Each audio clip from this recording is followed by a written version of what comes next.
4월 2일 목요일 오늘 만나 성경 말씀은 요한복음 19장 25절에서 27절까지의 말씀입니다. 그런데 예수의 십자가 곁에는 예수의 어머니와 이모와 글로바의 아내 마리아와 막달라 사람 마리아가 서 있었다. 예수께서는 자기 어머니와 그 곁에 서 있는 사랑하는 제자를 보시고 어머니에게 어머니, 이 사람이 어머니의 아들입니다 하고 말씀하시고 그 다음에 제자에게는 자, 이분이 내 어머니이시다 하고 말씀하셨다. 그때부터 그 제자는 그를 자기 집으로 모셨다. 아멘. 오늘 만나로 만나주시는 하나님을 기대합니다. 오늘 본문은 예수님이 십자가에서 숨이 넘어가기 직전의 한 장면을 보여주고 있습니다.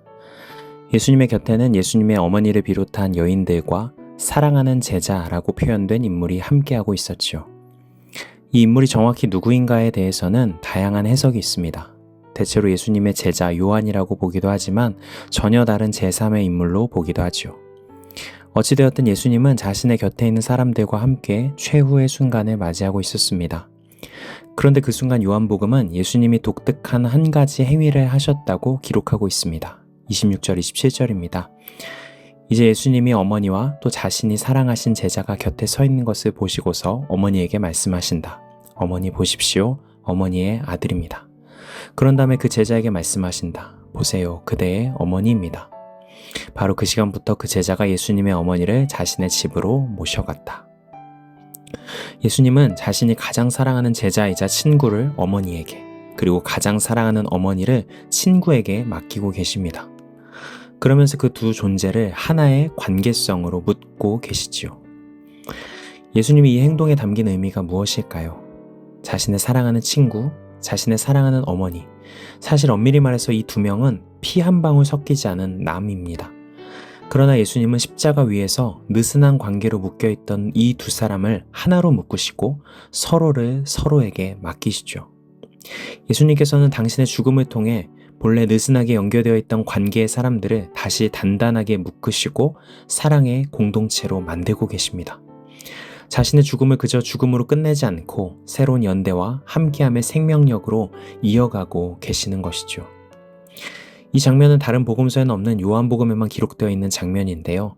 왜 요한복음은 이 장면을 기억하고 기록하고 있는 것일까요? 요한복음은 모든 복음서 중에 가장 후대에 기록된 복음서입니다.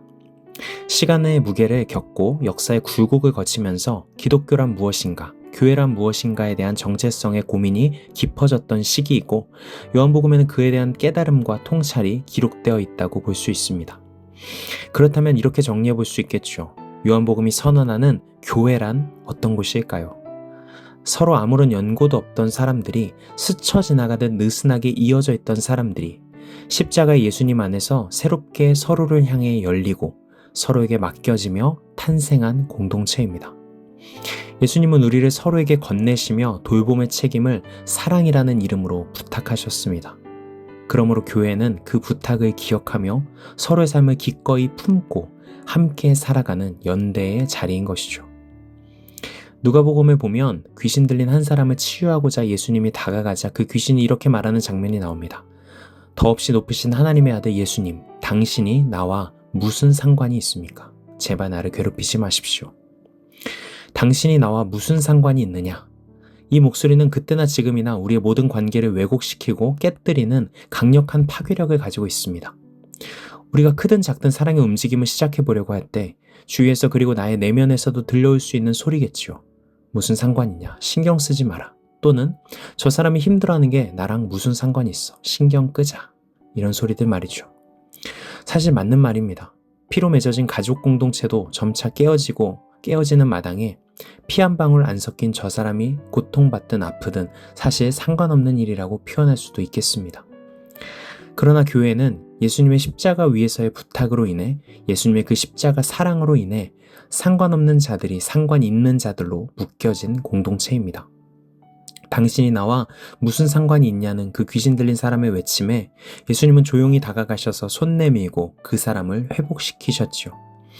아무도 신경 쓰지 않았던 이 귀신 들린 사람, 모두가 사람 대접을 하지 않고 외면했던 이 사람을 예수님은 다가가서 치료하십니다. 그 행동과 몸짓에 담겨있는 언어는 이런 것이겠죠. 나는 당신과 상관이 있어요. 당신의 아픔은 저의 아픔이에요. 그렇게 한 사람과 한 존재를 향하시던 예수님이 십자가에서 우리의 죄와 아픔을 끌어안으며 자신의 생명을 내어놓으신 것입니다. 그분의 사랑을 믿고 따르는 공동체, 그래서 나는 당신의 아픔과 상관이 있습니다 라고 고백하며 서로에게 책임있게 다가가는 공동체가 교회인 것이죠.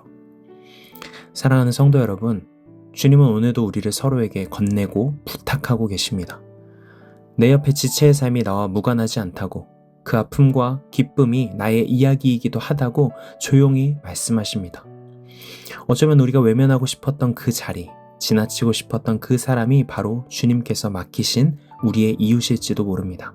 그러니 오늘 주님께서 보여주시는 것 같은 관계와 존재가 발견된다면 한 걸음만 더 다가가 보면 어떨까요? 우리의 마음의 한 조각을 내어주는 선택을 해보면 어떨까요? 그렇게 다가가는 한 걸음, 그렇게 내어주는 마음의 한 조각을 통해 주님의 십자가의 사랑이 우리 안에 더욱 풍성하고 선명하게 흘러가게 되리라 믿습니다.